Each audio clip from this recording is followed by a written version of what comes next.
Hello everybody and welcome along to a brand new video where today I'm going to be taking a brief look back over the whole of the Second Doctor era. So yes, I have just last week reached the conclusion of my Second Doctor era marathon as I work my way through the whole of Doctor Who. I finally reached the end of the Second Doctor, the end of the black and white era.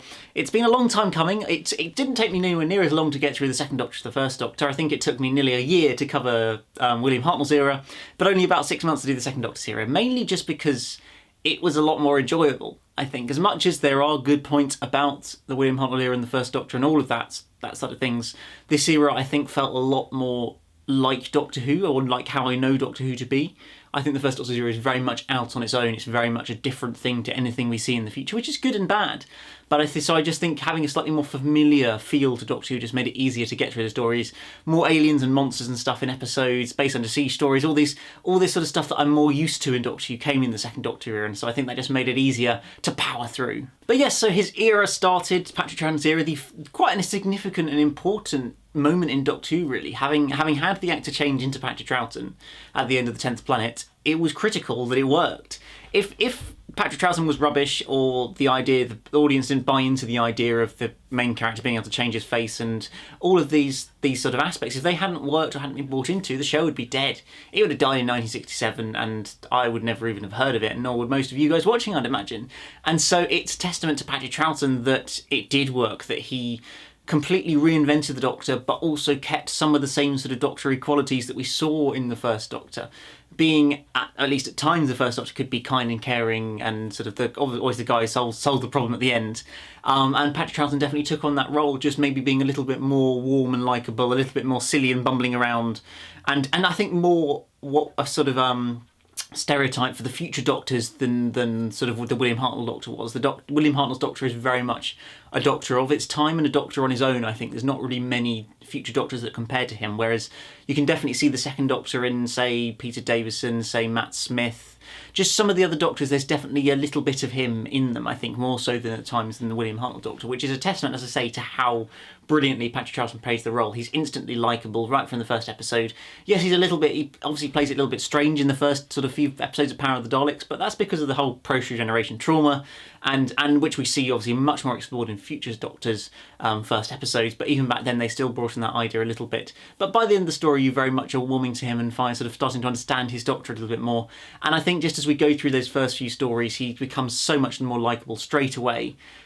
Through the Highlanders, when we introduce Jamie, and then you've got stories like the Underwater Menace and the Moon Base and stuff in the end of season 4, which I think there's a lot of very good stuff in there, and I think it also very well develops the Doctor's character into this very sort of warm and likeable and sort of just lovely man who's also a little bit bumbling around and a little bit silly sometimes, which really, I'm sure, really worked for the kids really, really well.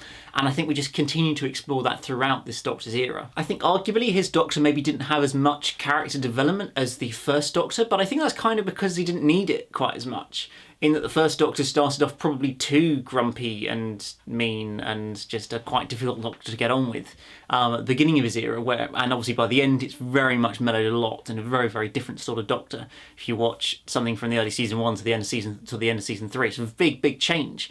Whereas I feel like Patrick Troughton's Doctor very early on establishes fully the character he wants to play, and has a few sort of funner moments and different moments with it through some of the episodes, or through the stories during his era. But I feel like overall it's a much more consistent performance of the Doctor, which I don't think there's anything wrong with. I think it works really, really well because Patrick Troughton is just such a naturally brilliant actor and a naturally brilliant Doctor. So season 4 was Patrick Troughton's sort of first season, although the first 2 stories of season 4 were actually in the William Hartnell era. They were was it The Smugglers and the 10th Planet, I think it was. Well, certainly the 10th Planet, I think it was The Smugglers, was the episode before, the story before, was the sort of opener to season 4. We had those 2 stories, and then we'd cut to William Hartnell's gone, here's Patrick Troughton, straight into Power of the Daleks, and sort of powering through. And so, obviously, there's a lot of missing episodes in the classic series, particularly in the Patrick Troughton era, and that does make, in some ways, this a difficult era to A, watch, and B, give a sort of informed overall opinion of, because I think 9.5 of his episodes are missing. Yes, they're gradually getting more and more animated ones, and that's brilliant. It was great to, when I got to Power of the Daleks, say, be able to watch 6 episodes of brilliant animation. And watching it back, the animation, I did think it was a lot better than I'd remembered, having sort of, because it didn't get talked up very much. And I know it's not perfect, it's not as good as the Macra Terror that we just got. But for 6 full episodes of animation, it was really cracking, and I really enjoyed it, and it was a really sort of quick ride. And it was a great way to be able to introduce me to the Patrick Troughton Doctor, which would have been so much more difficult. It was just in reconstructions, particularly then having the Highlanders next, which is also reconstructions, and just having to struggle through these various episodes to get to one that is actually existing, which is the Underwater Menace Part 2, it's the first existing episode. And that's what, 10, 12 episodes into the Patrick Troughton era, so it can be quite a struggle in that aspect. And there's just sort of large chunks here and there that are missing, and it can just, yeah. Season 6 is very, very good. It's only missing 5 episodes of the Space Pirates. It is missing 2 episodes of The Invasion, but both of those episodes have been animated, and they're very much, I find, a pretty easy watch. So season 6 feels like that's fine, that's sorted. But then season 5 has its struggles, missing pretty much the whole of the Abominable Snowmen, a lot of the Wheel in Space at the end of the season as well, among others. I mean, a lot of it is there now. Most of the Ice Warriors is there, along with a couple of episodes of animation. You've got pretty much the whole of the Enemy of the World and most of the Web of Fear, which is fantastic. Great that they managed to recover those. But then season 4 in particular is rather lacking. With that, I'd say the Highlanders is gone, Power of the Daleks is gone. Half of the Underwater Menace is gone, the whole of the Macra Terror is gone, half of the Moonbase is gone. It's just, yeah, there's a lot of missing episodes there that can be quite a struggle if there's no animation to work your way through. But I did power through, I did watch all the reconstructions, and there were a few enjoyable reconstructions. Some of them are a little bit of a struggle, and particularly if you've got, say, 4 consecutive episodes that are reconstructions, or sometimes 6, that is really difficult. Fear from the Deep, there's an example of one that was, as much as I know people rate the story quite highly, I found it really, really difficult to get through that story because it was 6 episodes of reconstructions with about 2 minutes of actual footage in it. That was difficult. I'm not going to have to be honest with that. And yeah, so that can make the Patrick Troughton era difficult sometimes, but there's also so many gems, even in some of the missing episodes, but particularly the existing episodes. There's so many brilliant stories dotted throughout his era that it just makes it such a brilliant overall era to watch. Looking back at season 4, you have stories like the Moonbase, which I found I'd never actually watched before I came to this sort of marathon, and I really, really enjoyed it. It was a fantastic Cyberman story. I don't know why people necessarily don't seem to rate it that highly. I really, really enjoyed it. There were so many great aspects to it. Had a great cast in it. The Cybermen were great in it as well. Yes, they didn't turn up, I think, until episode 2 or 3, but I still felt they were a very good aspect of the story. And so that's just one example of a great story. As I said, Power of the Daleks, even though it's animated, is brilliant. I think it's one of my favourite Patrick Troughton stories. It's just a great way to introduce the Doctor, the new Doctor, a great story to tell with the Daleks, and then pretending to be good and being so sort of maniacal and scheming behind the sort of facade that they're putting up to all the humans. It's just a brilliant, brilliant story, brilliant idea to explore. And even a story like The Underwater Menace, I personally really, really enjoy. No, it's not good, but it's just fun and entertaining for an hour and a half. It's ridiculous, it's crazy, it's over the top. It's got a million things thrown at it, and you just got to wait and see what happens at the end of it, really. But I do just genuinely really enjoy it. I know it's a bit of a bizarre one, but I actually enjoy it. An underrated one actually from season 4 is the Faceless ones. That's one that I knew nothing about going into it, but actually I really, really enjoyed it. It was a really clever, intriguing idea that aliens in human sort of facades, costumes are nicking people on planes and taking them up to their spaceship to convert into whatever aliens they are, or something along those lines from what I remember. It was a long time ago that I watched it now. But I just remember really, really enjoying it. Lots of great location filming around Gatwick Airport and everything, and just a story that really seemed to zip along, even though there was 4 missing episodes. 4 out of the 6 parts don't exist in that story. So I really, really enjoyed that one, and I really hope that might be one of the next candidates for an animation. I know there's been talk, I have seen some rumours that the Faceless ones was the next choice. It was kind of like the Fear from the Deep, or the Faceless ones were kind of the ones being talked about as possible animations to come next, because there's definitely planning to do more as far as we know.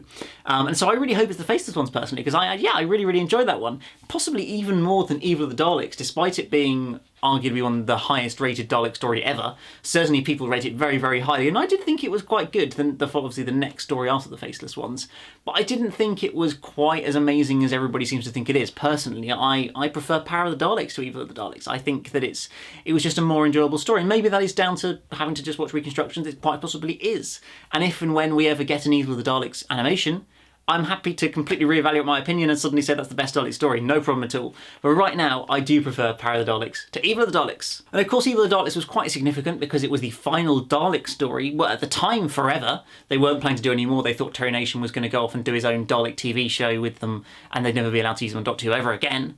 So it was always going to be a long time, but it actually turned out to be 5 whole years from Evil of the Daleks airing until Day of the Daleks in 1972 was the return of them. So it was start of a very, very long period without the Daleks. I think probably the longest period in the classic series, because then you had several in the Pertwee era, and then you had Genesis of the Daleks in 1975 and Destiny in 1979, so only 4 years there. And then we brought them back for Resurrection of the Daleks in 1984, so that was 5 years, but you did have them in the Five Doctors in 1983, so I think pretty much, yeah, this is the longest stint without the Daleks, so it's interesting to kind of explore how Doctor Who develops and what Doctor Who does when it doesn't have the Daleks to be able to use to try and sort of big up the ratings and make the show popular. And it pretty much shows in the, certainly in the Troughton era, that they basically just go and use the Cybermen instead and replace them as the sort of big villains of the Patrick Troughton era, because they have a lot of stories. They have the Moon Base, Tomb of the Cybermen, Wheel in Space, and The Invasion. 4 stories featuring the Cybermen during the Patrick Troughton era, which is a lot.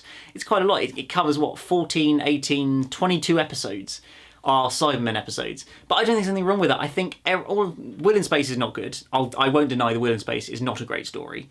But the Moon Base is pretty good. I pretty enjoyed that one. And Tomb of the Cybermen is brilliant, and The Invasion is one of my favourite stories of all time. So I think they work brilliantly, and I think it is good to kind of have an arch villain for the Doctor in each era, like the Daleks were for the first Doctor, Cybermen after the second Doctor, then you have the Master for the third Doctor. The fourth Doctor, maybe not so much. I don't think he has quite such a defined sort of villain, but he did so many years. It was always going to be quite a variety of villains he was going to meet when he covered, 7 years of being the Doctor. But it was, yeah, as I say, I think it was just nice to be able to sort of give the Patrick Troughton Doctor his arch nemesis in the Cybermen. The Cybermen have always been a really, really good idea, and I think arguably this era of the Cybermen is probably the best we've ever had. Stories like The Invasion and Tomb of the Cybermen have barely been topped in 50 years of Doctor Who and writing Cybermen stories, which I think says it all about how good some of this era is in the Patrick Troughton era. It's just brilliant. So many cracking stories. Season 5 sees a few new villains being introduced, among them the Ice Warriors and the Yeti. They get introduced for the first time in Doctor Who, and so it's nice to see the Ice Warriors. They get established as characters to then be brought back in the Seas of Death in Season 6, and then bring them back obviously in future, both a couple of times in the Pertwee era and then in New Who as well. So it's always nice to see a sort of the first establishing of an alien that we know and love today, 50 years on, which is always a bit crazy to think about. And yeah, they have a solid first story. It's nothing amazing, but it's pretty good. It's pretty good. And the Yeti, they're also used in this story, of course. They're used in this story, and then, well, in the Abominable Snowmen, the first story, episode 2 or story 2 of this season, and then also in the Web of Fear. Only a couple of stories later, I was intrigued that there's only about 2 stories between both of the Yeti episodes, which was, yeah, just a little bit of an interesting choice, having them so close together. And then they don't really get used again in the future, apart from a brief cameo in the Five Doctors and kind of a reference in the Snowmen. Briefly, I think there's a reference in there somewhere. But that's about it. Which is a shame, because there is some good stuff you can do with them. Yes, they are kind of just controlled robots who go bumbling around places. But I think the Great Intelligence is a very good idea as well, which is introduced in that. And it is definitely brought back, of course, in the Snowmen in the new series, which is always nice to see again, just connecting back to the classic eras. And I think it does work quite well in these stories. The Web of Fear is a brilliant story in particular. The Abominable Snowmen, not so much. I think, again, it's not helped by the lack of surviving episodes, only having 1 episode out of 7 existing. And 7 episodes is probably just too long as well, let's be honest. But the Web of Fear, yes, is a cracking story, I think, as well. And just a great way to sort of continue the Yeti legacy. Obviously, one of the significant things about Season 5 is it's a season that is pretty much purely full of base under siege stories. The only episode that isn't a base under siege story is The Enemy of the World. All other, I think, 6 or 7 stories are base under siege stories. So, but watching it, it did not feel repetitive. It didn't feel like it was getting boring. Yes, maybe it was a little bit overdone, and maybe there was 1 or 2 too many in there. But that didn't feel like a problem, because you are introducing different villains every week and just different settings and different ways of telling that story. Because I think as much as the Base Under Siege story is a very defined format, the Doctor and co turn up on some alien spaceship or boat or place or planet or whatever, and aliens come to invade it and take it over for whatever reason is a plot of probably half of Doctor Who. You could put out a lot of stories that come under that vague plot. But there's so many different ways you can do it. You look at the Web of Fear, that's a classic claustrophobic underground base undersea story. Then the Ice Warriors trying to sort of break into the sort of main control room in the Ice Warriors.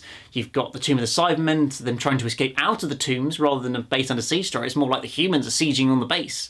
There's different ways of exploring it, which I think works quite well, and it never feels boring.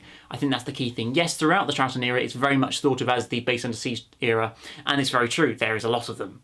But I do not think that's a problem. I think in many ways that works to its advantage. So then we have season 6, and season 6 is a funny one. I feel like it's the one with the weakest stories, but also the best stories in it, because it's got stories like the Dominators and the Crotons and the Space Pirates, which are all pretty awful. They're really, particularly the Space Pirates, that I don't really have anything good to say about that story. It is just bad. Yes, it's probably not helped by the fact there's only one surviving episode and there's basically no telesnap, so you don't even get an opinion really on the other episodes apart from the soundtrack. But it's boring. The Doctor has nothing to do with any of the story. It's literally, he turns up halfway through episode 1, somewhere in another spaceship, really not doing anything to the plot, and basically doesn't do anything to the plot the whole story, which is just bad. The Crotons and the Dominators are also pretty awful. But then you've got stories like the War Games and the Invasion, which are two of the best stories, and the Seas of Death is also brilliant. So it's almost I think the season with the most sort of disparity in quality, I think, or certainly of the Patrick Troughton era and some of the other eras as well, probably, where it goes 1 week you've got the Dominators, which is awful, then the Mind Robbers, which is really good, then the Invasion, which is amazing, and then the Crotons, which is awful, and then the Seas of Death, which is brilliant, and the Space Pirates, which is awful, and then the War Games, which is like the best story ever, basically. So it's quite a remarkable disparity in quality.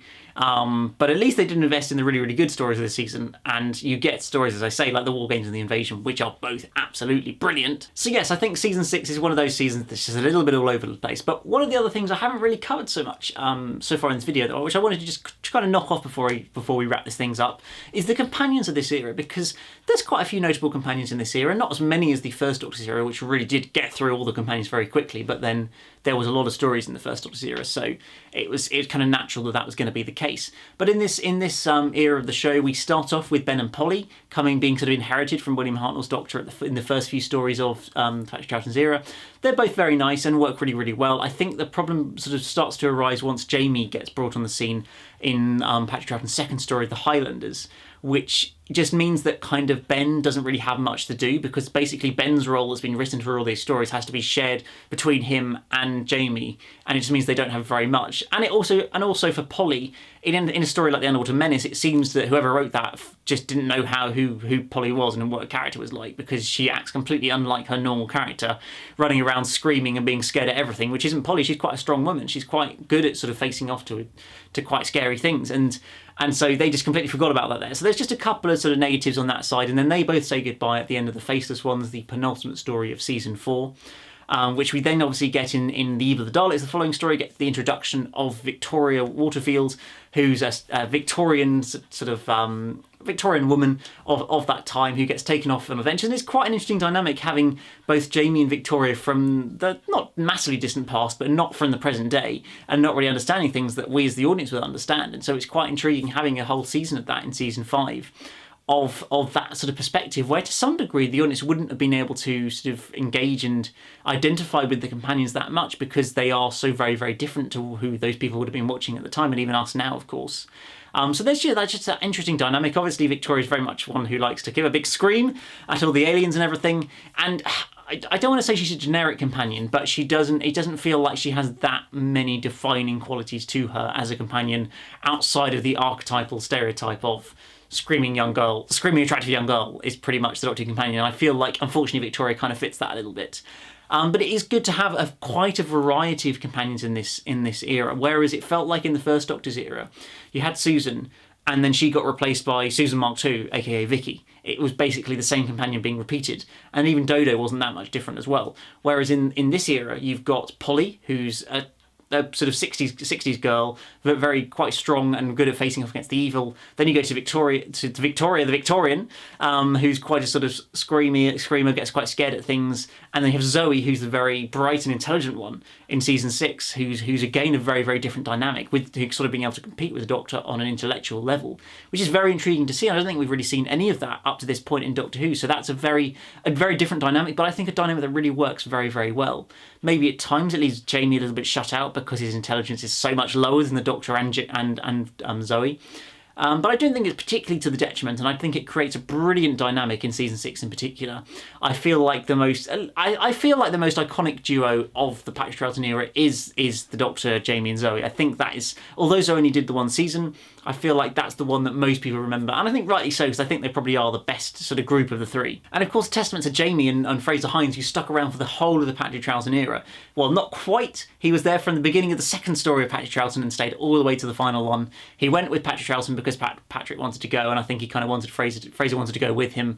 But I think in retrospect, Fraser kind of wanted to actually thinks he would have been better off staying on, and if he could change it, I think he would have stayed on, because he enjoyed it a lot. He really, really enjoyed it, and I think nothing ever quite lived up to that in the future that he did in terms of TV. And so he obviously came back again in the 5 Doctors and then properly in the 2 Doctors, and I think probably would have just come back as a full-time companion if he could, because he really just loved Doctor Who. And I think it's always great when you have those actors who did it so long ago but still remember it so fondly and still are so much sort of a fan of what they did in the show, and nowadays as well. I think that's always really, really brilliant to see. So yes, how do I sum up the Patrick Troughton era of Doctor Who? Well, it's an era where I feel like Doctor Who kind of finds its formula a little bit more. Maybe it becomes a little bit less experimental and a little bit less varied in the Patrick Troughton era, where you go away from the historicals that we saw in the first Doctor's era and in the William Hartnell time, where there was a lot of pure historical stories without any alien or science fiction sort of aspect to it, and then that's pretty much cut out. I think The Highlanders is the last story that doesn't have any of that in. After that, any past historical story does always have an alien or something sort of sci-fi in it, which I think is better personally for the show. As much as there are some good historicals, I always prefer having a science fiction aspect to it, an alien in it, or a monster or a villain or something that's an alien and is from another world, and that aspect to it, I much prefer that. And so I feel like it just feels, as we go through this era more and more and more, it feels like you're getting closer and closer to a Pertwee story, to a colour story, to a 70s story. It's just stories like The Invasion, obviously, in particular, with a blueprint for the 70s. It just, I think, comes more and more that way, which I think is really, really good. There's so many highlights for the Patrick Troughton era. Think Tomb of the Cybermen, think Web of Fear, think The Invasion, think The War Games. There's so many brilliant stories throughout his era, and he's a brilliant Doctor. He's definitely one of my favourites. I'd never watched that much of his era in the past. I'd only really seen The Web of Fear, The War Games, The Invasion, and The Tomb of the Cybermen. They were pretty much the only stories I'd ever seen of the Patrick Troughton era, so it was great to have almost every week I was watching, having a new story to tackle and learning more about this Doctor that I'd never really found out before. And he's such a fun Doctor. He's such a warm and likeable, but a really fun and clumsy and silly Doctor, but just a really, really enjoyable one to watch. And so overall, I really, really enjoyed the Patrick Troughton era. So yes, that's it, guys. What do you think of the Patrick Troughton era? Is it one of your favourites? What do you think of the second Doctor? Do you like him? Do you think is he your favourite? How do you rank him compared to the other ones? What do you think of the second Doctor's era compared to the first Doctor's era? Because they're both the two black and white eras of Doctor Who, of course, which I think separates them a bit from the future eras. But how do they compare? I'd love to hear your guys' thoughts down in the comments below. But that's it from this video, guys. Remember to hit that like button, subscribe if you're new here, and I'll see you again very soon for another one. Goodbye.